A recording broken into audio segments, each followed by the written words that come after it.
naghahanda na pala tayo. Ilang araw na lang ba? Magsusono na, no?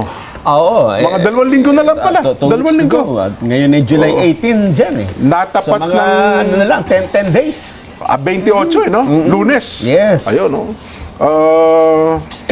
Kayo ba, Sen, ayun, no? Ano ba ang hinihintay nyo sa SONA? Well, actually, ang hinihintay ko po ay yung mga dapat sabihin kasi State of the Nation Address, ipapahayag ng Pangulong Bongbong ang kalagayan ng ating bansa sa loob ng nakalipas na ilan ba? 3 taon. Bakit? Kinakailangan bang marinig nyo lang sa kanya? Hindi ba nyo alam kung anong kalagayan ng ating bansa? Well, at least may idea naman kami. May idea po Hindi, kami. bukod doon, Sen, ay sa SONA rin kasi binabanggit ng Pangulo kung ano ang kanyang natatanaw eh. Oo. At kung paano tayo pupunta doon sa natatanaw niya. Mga Hindi, policy kasi ako, statements. ang pagkakaintindi ko, state of the nation. Opo, kalagayan, estado. So, pagka ganun, ang mas importante, ano ba lagay ng ating bansa ngayon? Walang kinalaman kung anong gagawin mo kasi kailangan yun munang kalagayan ng bansa natin, ipakita mo. Kumbaga sa tao, tayo ba'y talagang maganda ang ating tayo ngayon, yung katawan ba natin ay malusog na malusog, di ba? Opo. Wala ba tayong nararamdaman dyan kahit na katiting na arthritis lang o rayuma, ganyan. Oho. Kailangan kasi tingnan mo yung buong katawan ng tao. Tama po naman, oho. Kaya nga kapag ikaw ay nagpa-check up ngayon, yung kabuuan, anong tawag doon? Pero tinatawag ngayon, buong katawan mo, titingnan eh. Opo. Di ba? Executive check. Executive check-up. Magkaroon siya, ini-MRI. Sa ngayon, may sinasabi pa nga sila, yung bansang Singapore daw, puntahan ngayon ng mga tao na talagang gustong makita talagang kalagayan ng kanyang pangangatawan, yung kalusugan. Opo. Magmula sa bumbunan kanya hanggang sa Talampakan. talampakan. Kailan ipapasok ka sa isang sa isang Isang aparato. aparato. Na yung aparato na yun ay titingnan ka. Makikita lahat. Ganun na SONA. Yun na nga. Oho. Ipakikita niya ngayon anong kalagayan ng ating bansa. Di ba? Di ba? At kinakailangan, yung pagsasalita na yon, yung pag-uulat na yon, may kalakip na pagpapatibay. Opo. Di ba? Hindi importante sa akin kung ano yung gagawin. Maraming nagsasabing, ganito naman ang gawin. Ang daming development plans eh. Opo. Di ba? 3-year development plan, 5 years, di ba? Wala namang masyadong Ang gusto ko malaman, pag sinabi mong State of the Nation Address, SONA. Opo. Hindi sana, di ba? SONA. Nagiging sana ho eh. Kung sana, madali yun eh. Sana walang karamdaman ng ating bansa. Di ba? Opo. Sana ay nakakakain lahat ang tao. Wala sanang nagugutom. Di ba? Yun ang gustong marinig ng taong bayan at mapatibayan. Yun ang alam ko. Ewan ko sa yung dalawa. Ang punto nga nila ngayon kung yung walang gutom program ay talagang bubuhusan. Bubuhusan daw po ng pondo. Hindi tama yun. Pero yun, gagawin mo sa mga susunod na mga panahon. Ang sinasabi ko, yung kalagayan ng bansa ngayon, Estado kinakailangan iulat mo na mabuti. Opo. Kumbaga sa larawan, ilarawan mo, ikwento mo, patibayan mo na ito po ang kalagayan ng ating bansa ngayon. Nako, Nagkano bang utang ng bansa mo ngayon? 17 trilyong piso. 7 trilyon. At teka. mangungutang pa raw tayo ngayon, Sen, ha? Hindi, kaya ang gusto kong malaman, maipaliwanag mabuti, maipakita sa tao, ang kabuuan ng kalagayan ng bansa mo. Kung kinakailangang isa-isahin mo, di ba? Yung mga sektor ng ating ekonomiya. Meron kang agriculture, meron kang transport, di ba? Lahat gusto ko ipakita mo. Kung ba dapat dumaan ka talaga sa aparato, makita yung kabuuan ng pangkalusugan ng isang katawan ng tao. Ayun. Pagkatapos mo nagpa-executive check-up, dapat may result. Yun Ito nga, po anong ang gagawin? resulta ng iyong Diba? executive check-up. Anong gagawin mo ngayon? Kaya nga meron kalistahan ng di ba? Opo. Ako nga nagpa-check up ako dyan. Oo nga po pala. Sayang yung kasing nakikita ko yung nasa Congress pa ako noon. Opo. Mag-i-expire yung aking, anong tawag ba ron? Kokoped ba yun?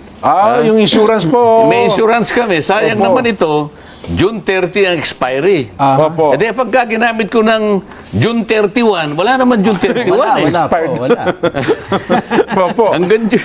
Hanggang June 30. E di, sakit pa yung loob ko magpa-check up. Eh, Pero kinakailangan eh. Nagpa-check up, executive check up. Then na-cover. Sige.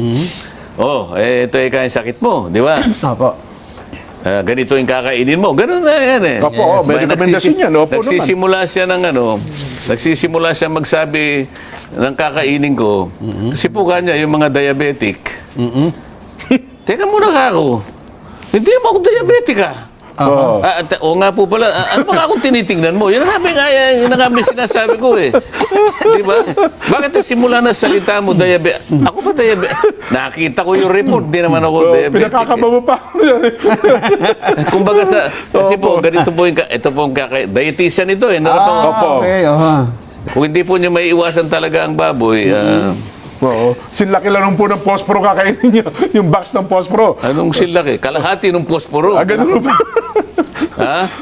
Tatakawin lang pala kayo. Magpalit na kayo ng doktor.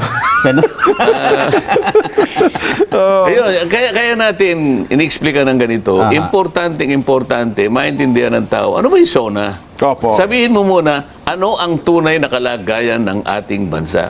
Kailangan yung tunay na kalagayan. Kaya medyo may sakit ang kalagayan. Sabihin mo, sapagkat doon mo lang magagamot kung, di ba, kung itatago mo sa sarili mo, alam mong may sakit ka, pagkatapos magsisinungaling, hindi mo magagamot ang sarili mo. Opo. Kaya kailangan magpakatapat tayo. Ito po ang kalagayan ng ating bansa. May problema tayo rito, may problema tayo rito, pero dito po medyo okay naman tayo.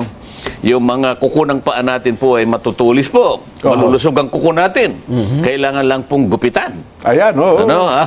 Yun ang solusyon, ano? Yung ngipin po natin naagnas na po. Puro gilagid na lamang po tayo. Medyo mahirap po yun, di ba? Oho. May osteoporosis ka. Nako, may So, problema sa kinakailangan, buto. huwag ka lang kumain ng ganito, kinakailangan magpa-inject ka pa. Oo. Mamili ka, kanya, dalawang kaparaanan pagka osteoporosis. Kunyari, yung backbone ng ating economy, Yan. agriculture, Yan. matindi. Naku po. So, sabi ng doktor, boss, may osteoporosis. Ano po ang kailangan? Ito po, meron po kayong, ano na yung iniunom para ano yung mga buto? Calcium. Oo, ito Opo. po, pampakalsium Calcium ito. supplement, opo. O ano ito? Twice a day po ito. Okay. Inom po kayo naman ng gatas. Pagkalusyon po yan, oh. Ba't po kasi nawalan kayo ng... kasi po dahil sa hirap po ng buhay, hindi ka man lang makainom ng gatas. So kaya siguro, yun po ang na-harvest po ninyo. So, meron po kayong iinumin twice a day. Pero kailangan po suplementahan yan para po yung mga buto nyo lumaki ng konti, tumigas yan. Ayun. Okay. Mamili po kayo sa dalawang kaparaanan. Ito po, iinom pa rin kayo once a week for 3 years. Sasabihin nyo sa'yo. Pero para hindi naman kayo masyadong, meron namang injection, minsan lang, once every 6 months, mamili ka. Ayun. O ganyan talaga yung SONA. Alam mo yung sakit. Alam mo kung saan ka malusog. Etong kalagayan natin, alam natin anong gagawin natin. O yun ang perspektiba natin, Jen. Ngayon daw po, ang kakulangan natin salapi. Sen, kulang tayo ngayon sa pera sapagkat 6.7 trillion point something ang ating kinakailangang budget. No? So, sa 2026, 2027, kaya ang ating mga perang nasa bangko Yun na. na nga yung sinasabi natin eh. Opo. May deficiency ka sa iron na kaya nga nagkaganyan. Yan, Bakit opo. ka napunta dyan? Oho. Ano bang ginawa? Ba't ka napunta dyan? Ay sinasabi kasi na kung minom ka kahit gatas lang ng... Opo, na Di ba? mayaman sa calcium. wala kang iniinom, pinabayaan mo yung sarili mo. Tatanungin, ba't mo pinabayaan ang sarili mo? Ayun. Siya, kulang tayo sa salapi. Oo. Kulang ka sa ayon, di ba? Ako, isa sa solusyon daw po dyan, Sen, para makakuha tayo ng malaki-laking pera, ay I-tax natin. i-tax natin, pati yung mga pera nakatago daw po sa bangko. 20%, malaki-laki din daw makukolekta. Mga Yung gano'n. interest lang naman. Oh, yun nga, yung interest. Ang balit- Non-time deposit. Magkano yun? Mga sa loob ng 3 taon, mga 6.25 billion? Yung computation natin kahapon. Yung gustong makolekta nila. Oh, makolekta nila. Mga... Kasi pinalalaki yung pilit yung budget natin. Opo. Itong budget natin ngayong taong ito, 2025, 6.325 trillion. Oho. O pagkatapos ng SONA, ang pag-uusapan na naman yan, yung 2026, 6.7 blah blah blah. Yes po, oo. Matlaki na. Oh, ang tanong ngayon dito, bakit kasi pinipilit ninyong palaki ng budget? Wala naman kayong pagkukunan, di ba? Oo. Mangungutang tayo. Aha. So kung dito lang sa 6.325 trillion ang uutangin mo 1.5 trillion. Di ba? Opo. Ngayon, para lamang maitaguyod mo ang taong ito, sige. 1.5 trillion, hindi man pinag-usapan natin. Ano yun? Katumbas ng 200 billion per month. Or 400 billion per day. Or 170 million per hour. Naku. Ang tanong, ba't kasi parang maliit na pamilya ka lang eh. Magkano ba ang kita natin? Alam ba, tinanong ni Sa loob na Mrs. Sumarjaga. isang buwan. Opo. Si Jen naman kasi, tinanong, nakita niyo yung budget ng asawa. Opo, oo. Bakit ang budget natin 52,000 per month? Alam mo naman ang sweldo ko 5-2. nasa... ha? 5-2, 52. Ano ibig ko sabihin? Huwag kang mag-budget. Oo nga. Nang hindi mo na... Labis sa kinikita. Nalapit sa kinikita. Parang hindi naman makatwiran yun di ba? Opo. O ngayon, dinagdagan mo lalo, 6.7 trillion. So pagpalagay mo 15% yun ang GDP, kamo. O kinakailangan ng economy mo ay yumabong palagay mo siguro mga 39 trillion whatever. O so kung ang projection mo ang ating ekonomiya ay lalaki lang 4% next year. Opo. Hindi kaya yun Hindi, ho. Saan mo kukunin? Mangungutang ka na naman. Utang nga ho talaga. Oho. Pagkatapos yung inutang mo, ikukurap naman. Ayun lang. Oo. Yan ang pag-uusapan. Yan ang, kaya nga, hindi ko, madaling gawin, madaling gumawa ng budget Oho. Madali naman kumuwenta niyan Pero kung hindi mo naman may pupundar talaga, mangungutang ka lang, hindi naman nakakabuti sa atin. Oho.